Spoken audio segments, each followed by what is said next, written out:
Look, we've got over 200 people listening, so I think we'll get going. The time is 1 minute past 3 in London. Paul, you're over on the west coast, northwest coast of America. What time is it there? It is 7 a.m. And Justin, you're in London. We anticipate that Terry Dale from USCA may be able to call in on the meeting. He may be held up for a couple of minutes, but he'll be coming in from Florida, just to give you a geographic kind of locum on what's happening.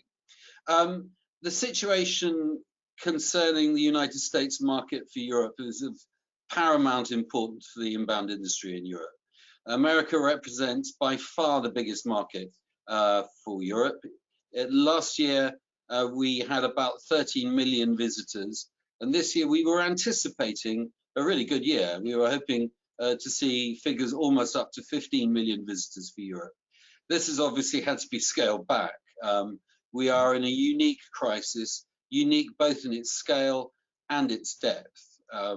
Hotel occupancy currently in Europe is around about 5%. Airline activity is down by 80 to 90% as well. So we're in a uniquely weird and terrible space. Operators find that they've got no product and there is very little demand. But we're certain that this will change. And what is the nature of that change and the nature of this recovery we're actually going to concentrate on today. And I'm absolutely delighted that we're being joined by Paul Barry, who's the CEO of Avanti, and Justin Reed, who's the Director of Inbound Markets for Europe, Middle East and Africa for TripAdvisor. Both have got their own very special angle on this. Paul, can I just ask very quickly, what is the situation for you and your company at the moment? Well, thank you, Tom, and good morning, everybody, or good afternoon and good evening. Situation right now at the company is we're trying to manage all of the forward bookings we had for 2020 and managing to utilize some of the favorable or unfavorable, depending on your perspective, that the airlines have offered on rebooking people who had already purchased the tickets. And we're pushing bookings forward into 2021. And there is obviously 0 new bookings coming in right now. However, we're finding that 80% of our existing customers are accepting future travel credits and air credits for travel in the future, which we actually do find as a strong dose of optimism or wish in the marketplace. That's interesting. Justin, what's the situation at TripAdvisor? Yeah, thanks, Tom. As you can imagine, probably TripAdvisor reflects the wider travel industry quite a lot. So I think the overriding thing at the minute, or what we're going through at the minute, is a tremendous sadness. Sadness for the company, for colleagues, for everyone in the travel industry that, we've been hit by something that is utterly unprecedented. And, there's not an easy way out of this, and the way it affects everyone. Moving out of the sadness, though, I think TripAdvisor's main focus is going to be on first of all bringing hope to the idea that people are going to start looking again, going to start traveling, start planning again, start traveling again. Our focus is very much on a responsibility to the industry to get the right messages out there to people and to reflect the messages that travelers are having as well. And then ultimately, we want to move into a focus of optimism. And again, we can talk about this as the webinar goes on. But right now, it might not look like it. Certainly, might not feel like it. But we do think there is optimism for maybe not the short term, but certainly the medium term and the long term. That the travel industry as a whole will rebound from this. Yeah, and I ought to stress to the 253 people who've already logged in that we really welcome questions. It's not for me just to pose these questions and for the gentleman to answer them, but it's for the audience to pose questions as well. So I'll be monitoring all the questions flowing in, and I'll try and pick 1 or 2 of them as they emerge.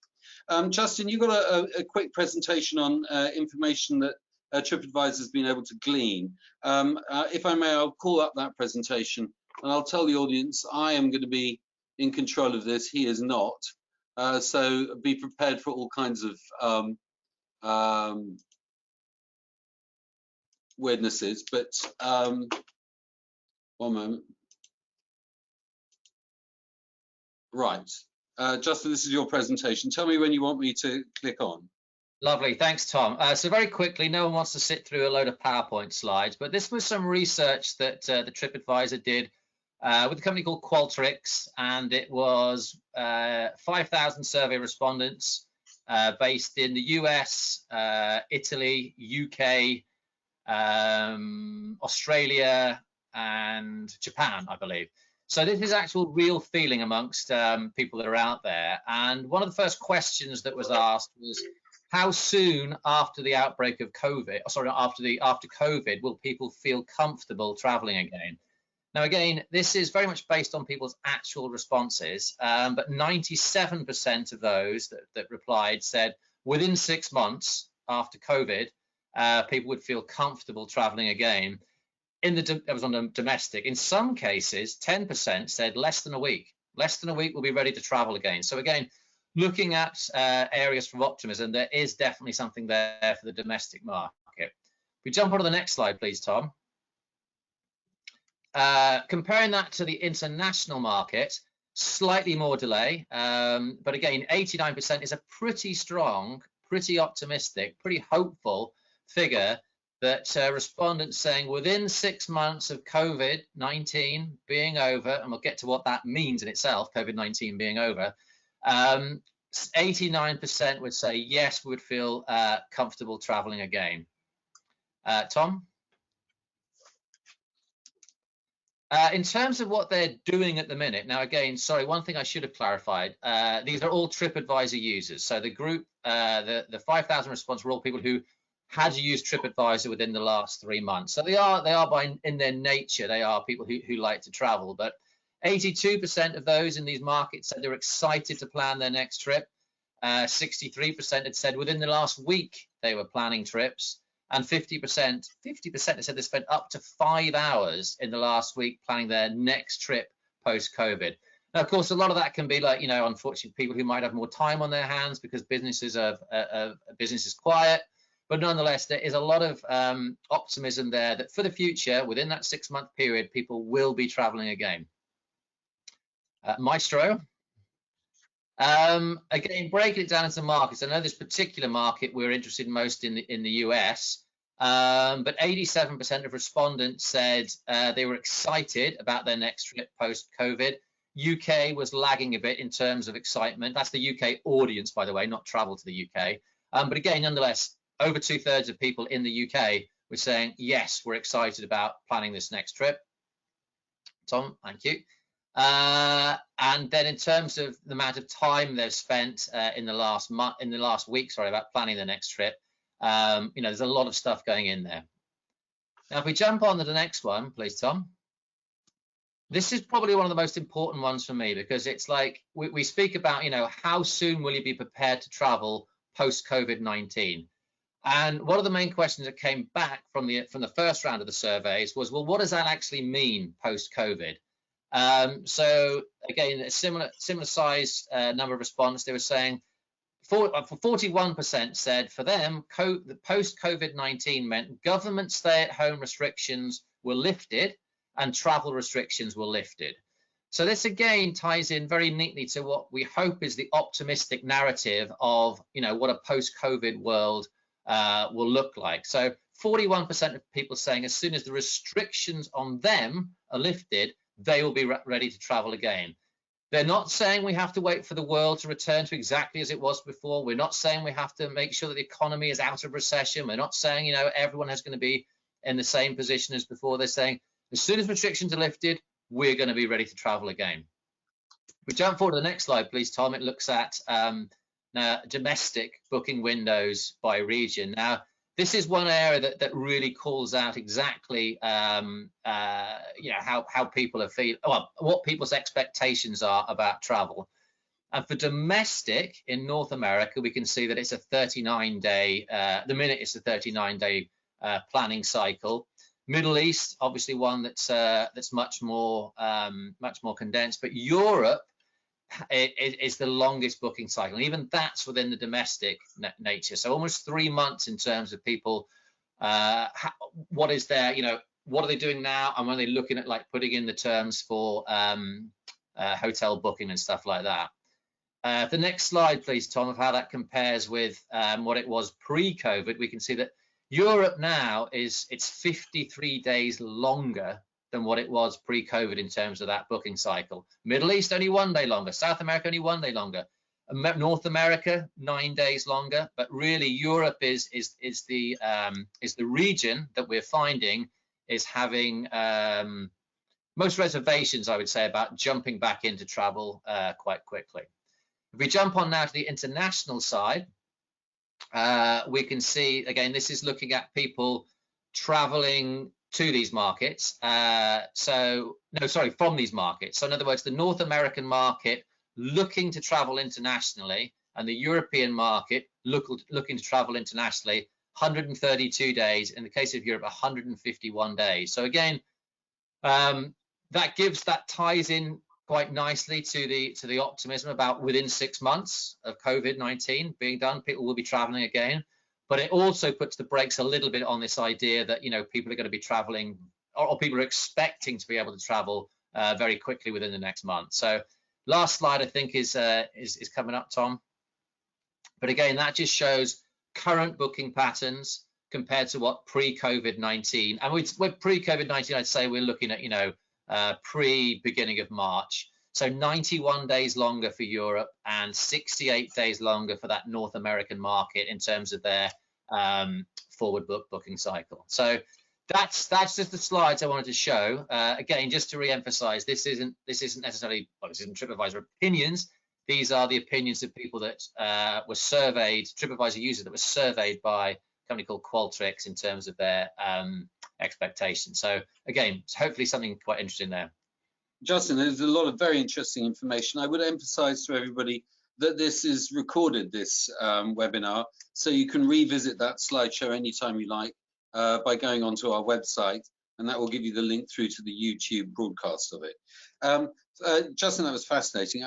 Just to make it clear, the position in Europe, and this is not so much our topic, obviously, but that 84 days decision lead time, that's really covers all intra-European travel. It's not technically European domestic travel. It's people traveling, choosing to travel, Europeans choosing to travel within Europe. Is that correct? Sorry, so the first couple of, where it said domestic, it was literally country within country. All right, okay. Yeah. So Europe is not regarded as a single country, it's regarded as a whole set of individual ones. It is, yeah. In terms of this research, yeah. I think what is quite interesting to point out as well, though, Tom, is just how quickly the potential will be for that to change, though. These surveys were at a precise moment in time, and I don't think we've ever known a period, well, certainly not in my lifetime, of where people's perceptions can change so quickly from "hey, we're safe" to "we're all in huge danger" to we might be feeling safe again quite quickly. So very, very incumbent on us at TripAdvisor to repeat these studies as we are doing on a weekly basis, just to see how those perceptions are changing. So again, 159 days I think we looked at for people looking to travel to Europe at the minute. For Europeans looking to travel, how quickly that might change within the next month. It could come down hugely, depending on what results we're seeing from country to country. Now, Paul, I mean, I used this quote in the last webinar we did, but I remember Terry Dale's predecessor, Bob Whitley, calling me immediately after 9/11. Not immediately, about a week after 9/11, and he was overjoyed that one of his members, he didn't reveal who it was, had placed an advertisement in the New York Times saying that they could have Dublin 6 nights, air inclusive, for $499. He said, "Tom, that thing sold out within 45 minutes. America travels if the price is right." And do you think there's going to be scope for that kind of emergency, immediate, almost prime pumping of demand in the North American market again? You're talking about I always call it the price of fear, and I certainly remember post 9/11 and my other guys prior to where I am today. I certainly was a part of that. I think the dynamics are a little bit different this time in the respect of the airlines. So there's a couple of things that are happening that are different than post 9/11. The first one is that there's as I mentioned earlier, there's a huge amount of travel credit sitting on the airline books right now as they've preserved cash, and they've been very creative. And I'm sure we've all heard different stories of airlines being different in the way that they've persuaded passengers to take future air travel credits. But those have a deadline on them. Some of them are right at the end of 2021, but many are not. Many are June of next year, and some are even shorter than that. So as we move along this recovery process, people are going to have a decision to make on whether they just travel and lose the whole value of their airplane tickets or to go. And so that's a different price on fear, as I would say, post-COVID. The second one is, what capacity are the airlines going to have? I think post 9/11, we had a strong return to capacity by the early 2002. That is the one unknown right now on how the airlines are going to put flights on and in what capacity going forward. That would be my big unknown right now. So there's a positive there and a negative. Justin, have you got a take on that at all? Yeah, I think I mean, I absolutely echo what Paul says about the airlines, and we're all going to be beholden to you know, availability on routes and capacity within routes. I think the other thing that will be very different compared to post 9/11 will be there won't be this blanket opening of arms from countries, from destinations to foreign visitors for a while, for a time period. I was actually in New York. I was working for Visit Britain at the time on 9/11, and you know, the message was very clear from New York itself, from Giuliani at the time, was like, you know, New York is open. Come and visit New York. The best thing you can do is come to New York now and spend your dollars. And in return, you know, like you say, Ireland was able to offer very competitive rates for people going out there. Right now, there's just this uncertainty as to, like, you know, what governments are going to allow people to come into the country. Is it going to be a 2-week quarantine, which we're hearing for a lot of countries at the minute? So I mean, no one's going to want to spend a 3-week holiday. The first 2 weeks they're in quarantine somewhere. So I think it's going to be much more staggered. I think the recovery is going to be much more staggered. I think without doubt the biggest inhibitor to long-term recovery could well be the airlines. But in this instance, it's not just the airlines that are going to be dictating when tourism can get off the ground again. One of the questions, one of the topics, of course, then leads on to, you know, domestic tourism and how important that's going to be going forward. But yeah, airlines huge, but in this case, not the only issue we're going to face going forward. So what you're saying is that in the past we've seen recoveries taking place. We've seen slumps. We've never seen a slump like this before, but those of us who've been in the industry sometime have seen slumps. And normally you'd expect the airlines almost to lead demand with their spare capacity being opened up and offered in the market. What you're saying to a certain extent is that it looks like the airlines won't lead demand. They're going to follow demand. They've closed their schedules down and they'll wait for demand to come back before they open them up. Do you think that's a reasonable observation, Paul? Yes, Tom, wholeheartedly agree with that. The airlines are actually, we've had several calls from the airlines saying, what are people inquiring about for the future? Let us know what is the in-demand destinations from people who are planning on rebooking. And we've told them it's really too early to tell right now, as people are waiting, as Justin's survey show, they're waiting till the situations are right. The other element of having been through these cycles before is that certain elements of tourism obviously come back first, and one of those is the independent traveler, FITs, and I think there's going to be a very long delay before what I call big box tourism, cruises, bus tours, come back to the marketplace. Because a couple of reasons for those, just the nature of the people who go on those type of trips, they're outlook on life and the way they want to experience their tourism is kind of contradictory towards the FIT people who tend to be more independent in nature. Maybe you call them more risk takers, etc. So we do expect that the FIT market will come back earliest, followed by some of the more mass market tourism. I mean, a lot of this is understanding risk. I mean, I think on one level, and I'd be interested to hear your opinion on this, is do you think the current lockdown and social distancing criteria that governments are imposing on people or are asking from people is sustainable in a tourism environment? I don't want to answer that question for you, but I'd be interested to hear your reply. Justin, you're already laughing, so that's an answer in itself. No is the obvious answer. And I think tacking on to the previous question a little bit, as to, airlines leading before, who's going to lead now. I think this is one of the, as an ex-Visit Britain, person myself, and someone who's very much involved with destination marketing at TripAdvisor, I think it's the best opportunity yet for destinations, for countries, for tourist boards, for DMOs, for governments to really lead that comeback for tourism. And it's very much upon them as well to be leading this comeback for tourism.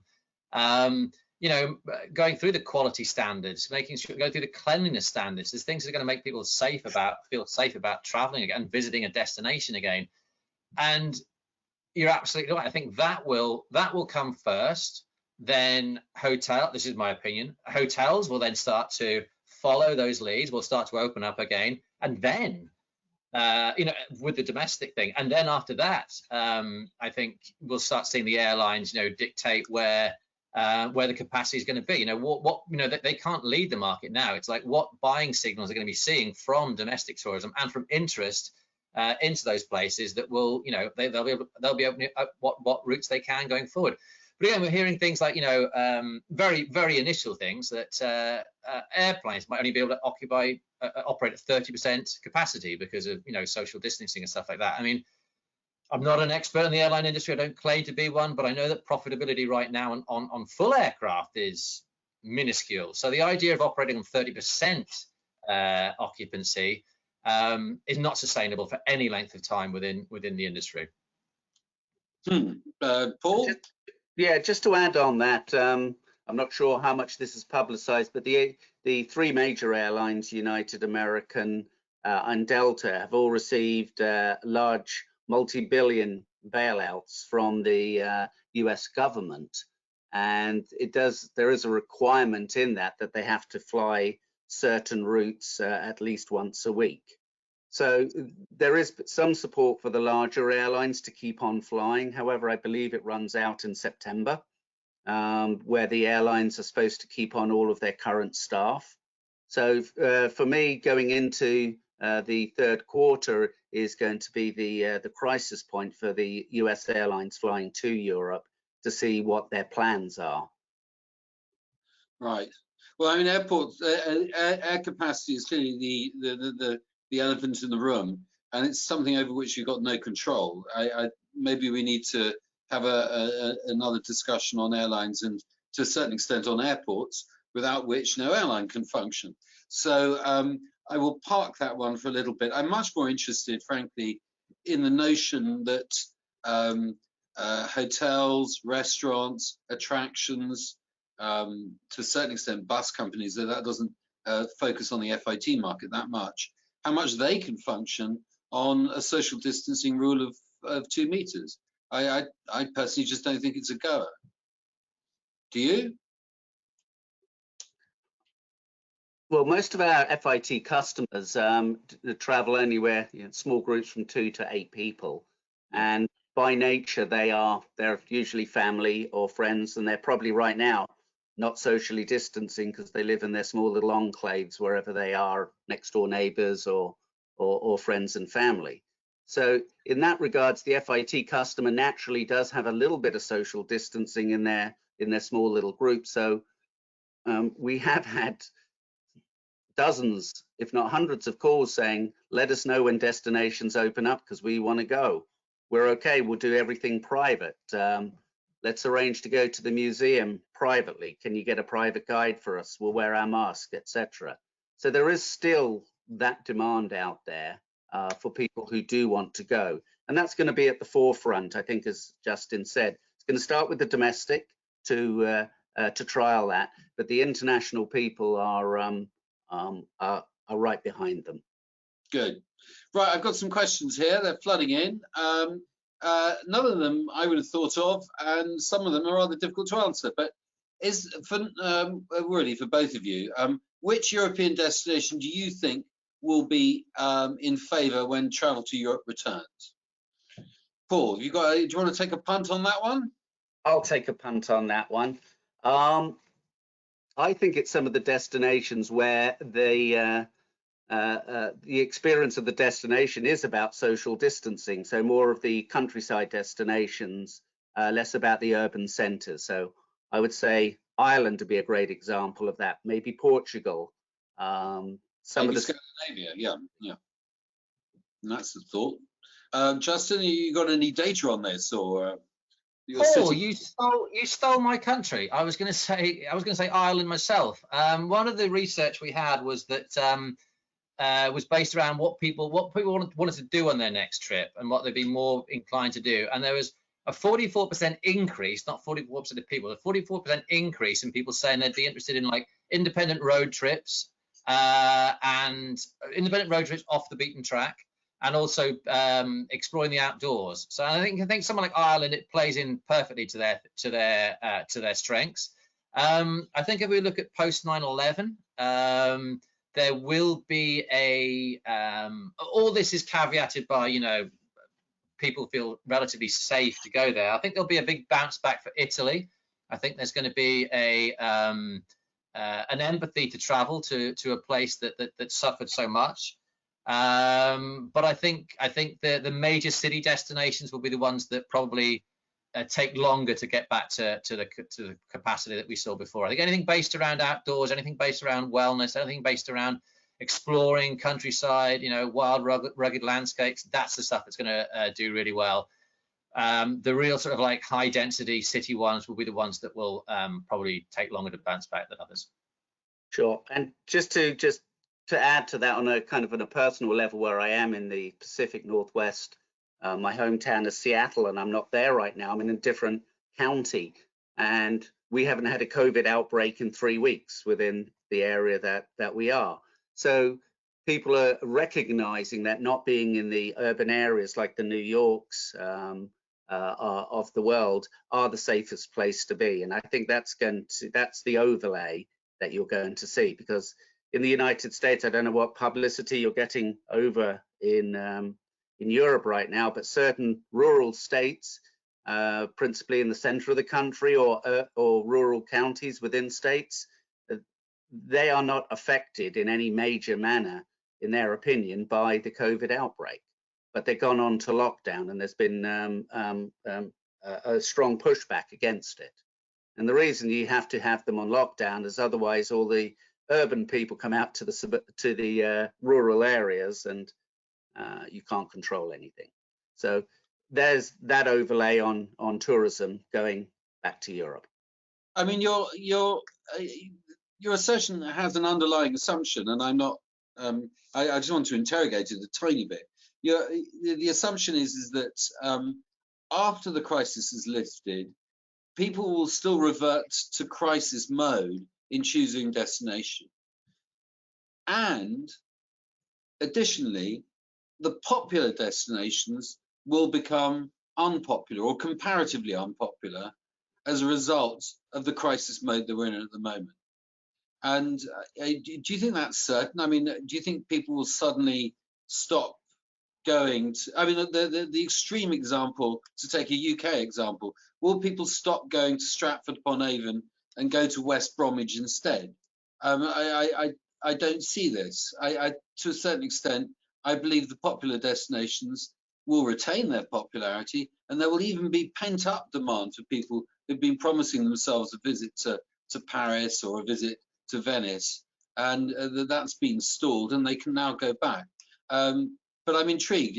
Both of you have said the same thing, so you've I'm the person marching out of step here. So I mean, but I do feel like I have to ask you again. Are you certain of this, Justin? Well, give me your reasoning for it. I think anyone who's as certain about anything in this time, Tom, is probably pulling the wool over their own eyes. Everyone else, other people's. No, I think to sort of like take a step back there, and a clarification would be, I don't think the numbers going to the off the beaten track will surpass the numbers going to the major cities. But I think that percentage back to 100% recovery and to where perhaps a London or a Paris or an Amsterdam was this time last year, it might take slightly longer to get back those capacity numbers.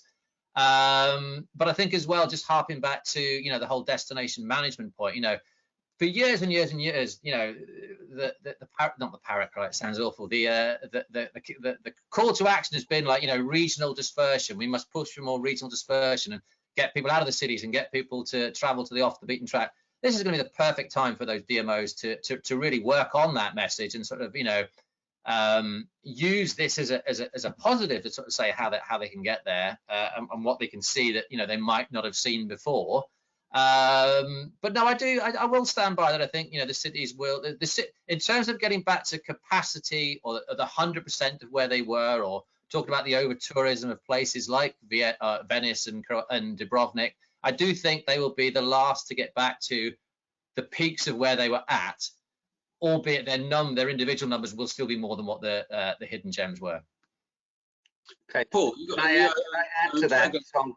Yeah. I have a good argument with you on that one. I think what we neither Justin nor myself did say there is that beaten path destinations and the demand for it is typically from people who've already been to the city-based destinations. So the nature of the people that are going to go back first are the more intrepid. They've already been to Europe once, twice, 3, 4 times. Whereas the city-based ones, you're always cycling through your first-time travelers, etc. So it's not just about the mentality. It's the nature of the people who are going back, because we've been promoting off the beaten path with the various DMOs for many years, and quite successfully too. But we've been retargeting people who've already traveled with us in the past. Yeah. Do you think that this change is going to be permanent? I mean, is there going to be a change in the demographic? One of the questions I've got here is, do you see a change in demographics in the near future? Traditionally, it's been the baby boomers. Do you think this will shift? And I suppose together with that change in demographic, do you think this shift will be permanent, or is it going to be temporary? Is it going to fade away after 2 to 3 years?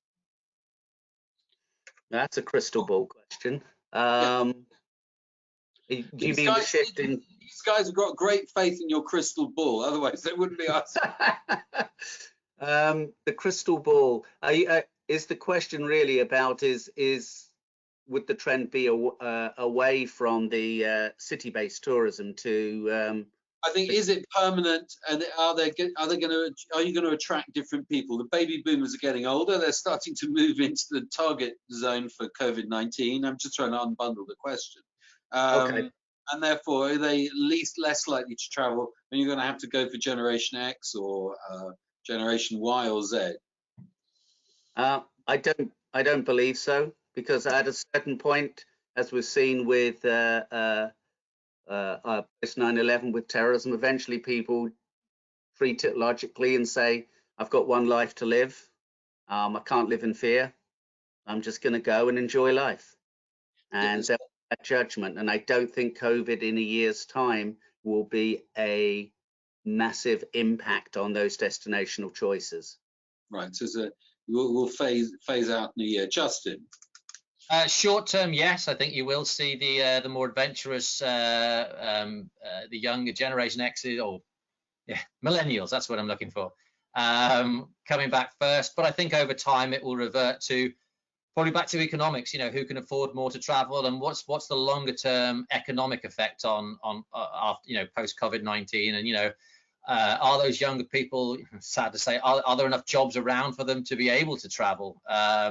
Whereas some of the people my age and older, you know, who have managed to hang on to their jobs, they will be perhaps more likely to sort of like, seize the moment and go and do those travel experiences that they'd promised themselves for the last 20 years that hadn't done. So in summary, I think short term, yes, I think we will see a slightly different segment of being, smart destinations, smart companies need to really look at which segment is going to travel first and really target those people. But I think as time goes on, whether that's 6 months, 12 months, 18 months, I think we will revert back to probably revert back to that notion of the people who've always traveled will be the people who will continue to travel in the biggest numbers.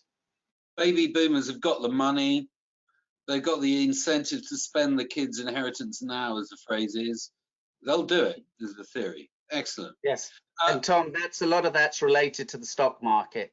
That's one of the largest indicators, has always been for me, of demand for international travel, because it's that demographic, the baby boomers, who have a lot of wealth tied up into the stock market. And surprisingly enough, the US stock market seems to be hasn't gone down by anywhere near the levels I thought it would. No. Right, I've got a question here from the Netherlands, which is last week at the group webinar, tour operators spoke about the fear to travel and the need for vaccinations. Is this a factor in the decision process of FITs? Are they going to wait for the vaccination to come in? I think that's a very personalised decision for individuals, depending on their. I think, as we talked about earlier, it depends on their age group and some of the risk factor. My hometown is Kirkland, Washington, which has received notoriety for having the first major outbreak in the United States. And yet within the Seattle area, of the 400 deaths that we've had, only 21 of them at last count were under the age of 60. So I think that's very much going to have an impact on how people view this. And obviously there's going to be a large age component and risk factor in those personal decisions. Justin? Yeah, I would say vaccination, no, but more knowledge, more understanding, more stuff about the science behind it, and for instance, likelihoods of reinfection. I think those sort of things will definitely tap in more, and just as people become more educated and less, afraid of what is a very real fear, but nonetheless less afraid of the unknown, we become more stats come out about how many people have actually got it and didn't know that they had it, and have recovered. That will be more of a determining factor than saying I will not travel without a vaccine. I hate to use this analogy, and I know people get very frustrated, as they should, but everyone doesn't have a flu jab every year, but people still travel around. So I think it's vaccine, no, but more knowledge about the virus and infection rates and how people recover, yes. And I find sorry. Can I just add a section onto that as more US based? The different states here have different, every single state has a different policy. And I can see, especially the more urban areas of the states that are in the more urban areas, New York, California, they're going to maybe have a domestic quarantine. If you've been overseas coming out of this, they may still have that requirement coming back. So it's not just into Europe, it's coming back into the States as well. And every state is going to be a little bit different on what it does domestically. And then there's the airports under the federal government's control about what they do as well. So it's not just a one way going into Europe, the issue, it's coming back into the States as well. That's true. No, but in terms of aging people identifying with a target age group, well, speaking personally as someone who's about to cross the threshold in about 3 days' time, it's strange that the older you get, the less you identify with the older age group. And it's possible that people will just start ignoring it.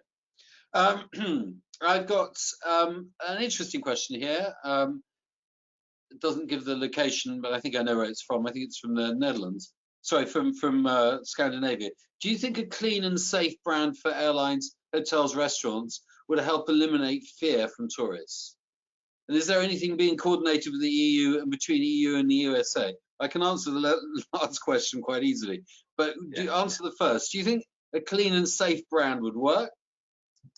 Absolutely. Yeah, absolutely. Right. So the answer is yes. Paul? The test for that is going to be initially the domestic market, which everybody recognizes. So Yes. if it works in the domestic market, then I think that it'll be quickly rolled out as the welcoming mat to international visitors. And to a certain extent, what we'll see is what we quite often see, which is that the domestic demand shapes the tourism product for international demand, which is the normal pattern. I think that's a very good point. Yeah, and I think beyond the hotel, the individual company brands, I think, you know, the nation's brand as well will stand out as being, you know, allaying people's fears. You know, just to use examples of New Zealand, for instance, and how they've handled the crisis, and indeed Scandinavia, who've done a really good job of, you know, handling the crisis. I mean, they will be seen as countries that and destinations that, you know, people will feel confident about visiting. The second part of the question, which is anything being coordinated within the EU and between EU and the USA? The answer is alas no. It's a very simple answer. You will find that the nation states that consist in the EU and those that are no longer in the EU regard this as a national area of national crisis and are doing their own thing. Thank you very much. The politicians who are manifestly in charge are playing to a domestic audience on this front. And the big fear I have, for what it's worth, is that politicians will start to play to that domestic audience as a political thing rather than a medical or economic thing. And therein lies one of the threats. But the short answer is no. Watch this space. The Commission is trying very hard to put in a coordinating role and to create a domestic market which consists, for instance, of the entire Schengen area. If they can get the same protocols throughout Schengen, then they've got a chance of creating a domestic market of 500 million punters rather than the 10 to 50 million people that they would have as an individual country. Open question from a leading character in a leading hotel chain. Are the OTAs the only ones that will benefit from the FIT market? What do you think, Paul? The OTA is the only one that will benefit. I don't quite understand the question, Tom. So could you maybe unbundle that one?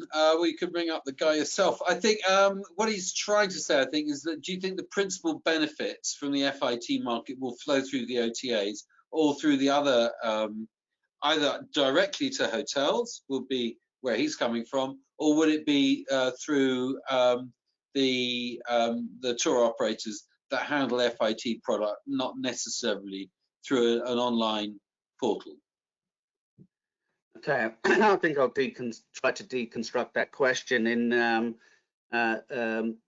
when demand is soft or recovering, is there dynamic pricing in the marketplace which more is in tune with the OTA's pricing and availability model, or whether pricing from FIT operators, etc., is going to be the first one?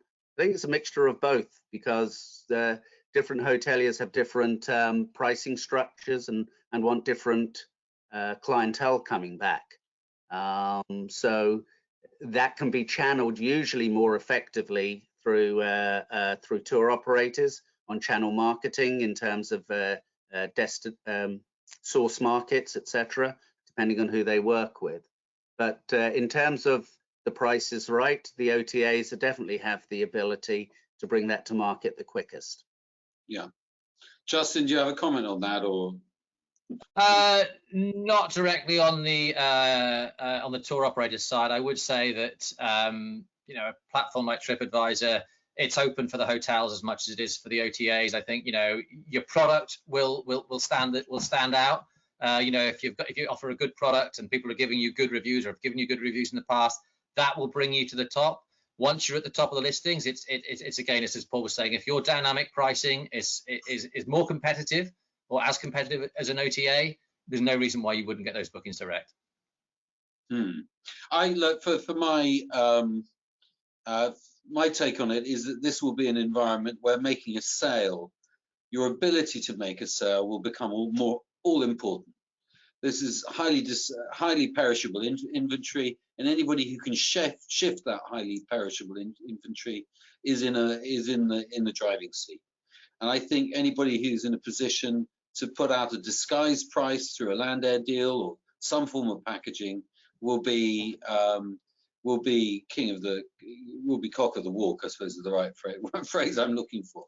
But Tom, there's another element to that, is that to encourage rebooking, and it's too early yet to come out with this, but I think customers are looking for the flexibility of rebooking, so that if they do rebook, they're not tied in case there is a secondary COVID outbreak or a level 4 in the United States. So there is some type of assurance they want on both the air and the land, that if it does break out again and we're in level 4, that they can then reschedule their trip without any significant fees. And until we get to that point, I don't think you'll start that early rebooking cycle. No, that's a very good point. Right, next question. We've got, well, we're not in a position to answer this question, so I'll pose it anyway. When do you think the cruise market will recover? I'll pass on that one. Justin, you got an angle? Dare I say last? That's the answer, folks. You posed the question, that's the answer we've got. I think, Tom, can I just add a little bit of color to that one, and just say the cruise market's a very broad market, from big box cruises to small riverboat cruises to canal barges in France to etc. So I think the smaller ones will recover first. Yeah, and to disguise my flippant comment, because it wasn't meant as such, again, it will be an opportunity where quality will rise to the top, and a cruise liner that can show it's gone the extra yard in terms of like their cleanliness certificates and their going out all that right messaging will recover quicker than the others. But I think it's fair to say that the cruise market will struggle before some of the others in terms of recovery. I've got a series of questions I've got to ask the audience. I've completely forgotten to poll them. So, ladies and gentlemen, I want to know this question, if I may. Thinking about the recovery, when do you expect the first significant wave of US visitors arriving in Europe? And the questions are going to be July, August, September 2020, October, November, December 2020. So that's Q4 or 2021. Be very interested to hear your reply. And let's go. Excuse me. How long do people have to vote, Tom? We'll give them 1 minute. All right. Which is going to creep up. While we're waiting for that, and we're looking at the poll screen at the moment, insurance. At the moment, I believe the insurance companies are not offering travel insurance for COVID-19. How long do you think that's going to last? And how central do you think that's going to be to the equation? Well, let me answer that one, Tom, because that's we've been speaking to one of our major provider for that TripMate, and we actually had a policy at Avanti that had to cancel for any reason, including, well, it was cancelled for any reason, and covered 75% of all costs, all non-refundable costs, and that has helped a very large number of our customers going forward. Right. Most of the other insurance policies, tour companies were able to pick and choose between the companies and get tailor-made products. And I think in a lot of these tailor-made products that some companies had, there was the pandemic exception. And I have heard that a lot of companies are renegotiating now to include pandemics for future, and that will be rolled out to provide that assurance that if something does rise to the level, as I said before, like to a level 4, that they will be able to reschedule or cancel for any reason. And that's a negotiation I think a lot of people are having right now. Right, I'm going to close the poll now. We've had a number of responses. The results not changing at all at the moment. 2% of you said that you thought it was going to be Q3 2020. 28% said it was going to be Q4, and I would stress that's slightly higher than the group tourism question last week. So either that's an indication of the greater resilience of the FIT market, or an increase in optimism about the American market. It's your choice. And 69% felt that the recovery would take place in any meaningful extent in 2021. I suppose the question is to you guys, when do you think it's all going to come back? When's it going to be? Paul? When's it all going to come back to a normal level like the ones we used to see at the beginning of February? I think that's... yeah, that's the question, effectively, yes. Yeah, for travel, honestly, 2022. We're expecting for 2021 that our levels will be about 50% of what we expect. And this year, well, the numbers will be in the single to the low double digits of travel this year. So the honest answer is 2022. Okay, Justin? Yeah, I mean, Paul's much more got his finger on the pulse in terms of those bookings. In terms of interest, in terms of people like coming back and looking at destinations and planning, I think Q4 is reasonable to expect people to start planning those things. But again, it will be dictated so much by the recovery, the individual countries' recoveries to when international travel happens, and governments lifting of restrictions of inbound and indeed outbound tourism. So I'm going to be more optimistic and say interest will start. To be fair, we've already seen consistent day upon day increase in people searching. So people think this is still way down year upon year, but in terms of day upon day, we're already starting to see, that we're coming out of the absolute valley floor, and interest in people like researching for future holidays is starting to creep back. So I think Q3 will certainly see that gather momentum. I think Q4 we'll get it back up to, levels that are perhaps maybe 25% down on year in terms of interest. But I think in terms of actual bookings and the stuff that's really going to make stuff matter, I do agree with the panel. I think 2021 is when we're going to start seeing actual booking and visitor numbers get back up to where they were pre-March of this year.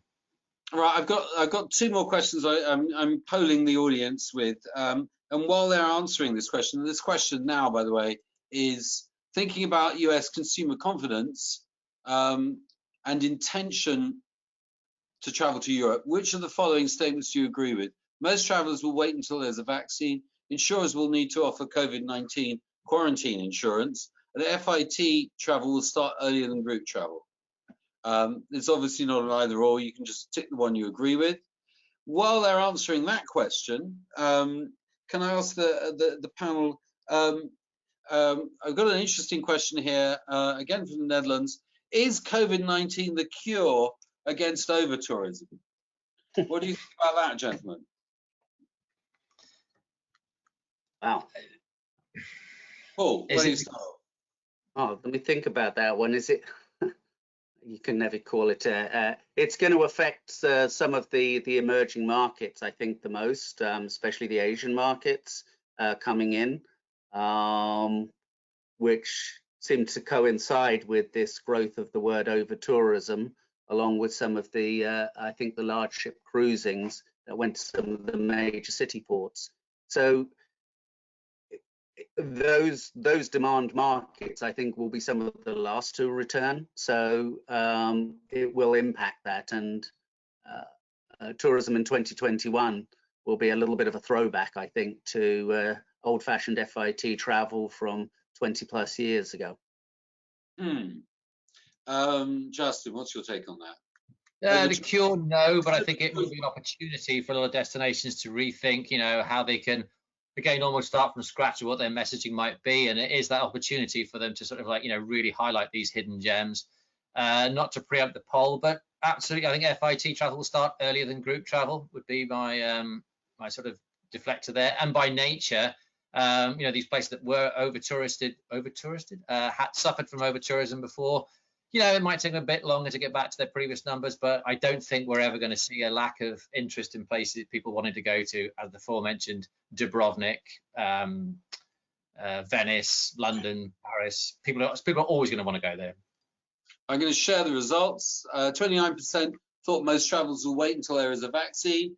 34% agreed with insurers will need to offer COVID-19 and quarantine backing before they will travel, but 85% thought that FIT travel will start earlier than group travel.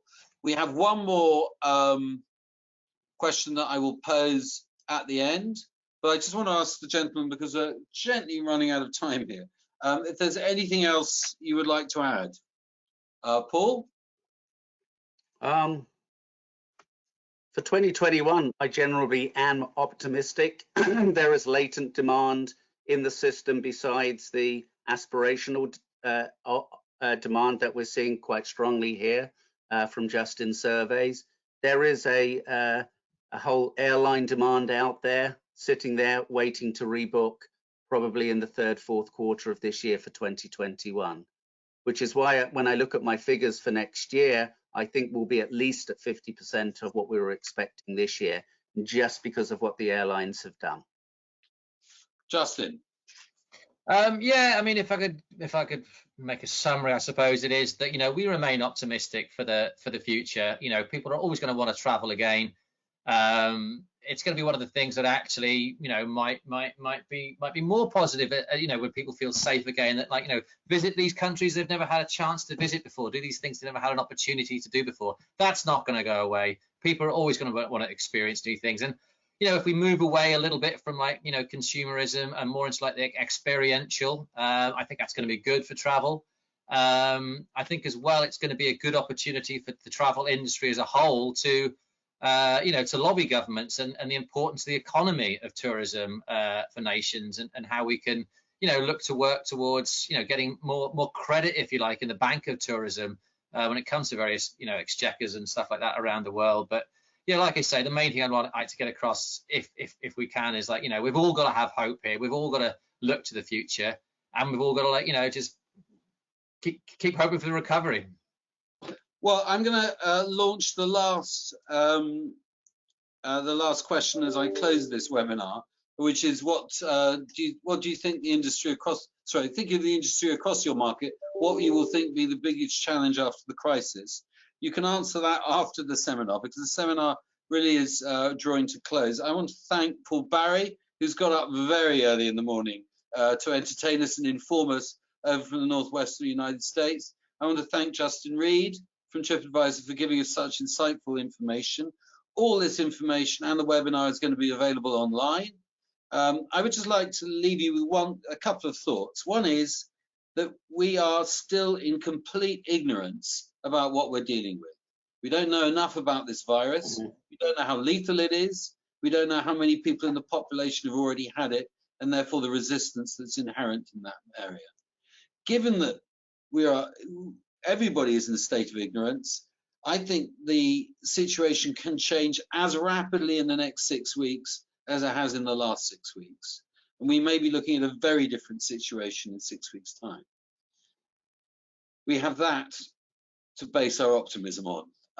In the meantime, thank you, Paul. Thank you, Justin. Thank you. We've had of 500 registrants, we had, sorry, over 400 registrants, we had 250 people staying right through to the end, which was quite impressive, and it says a lot for my panel, and it says a lot for the audience. I'm going to be launching this final question now, which is thinking about the industry across your market. What do you think will be the biggest challenge after the crisis? I'll launch that now.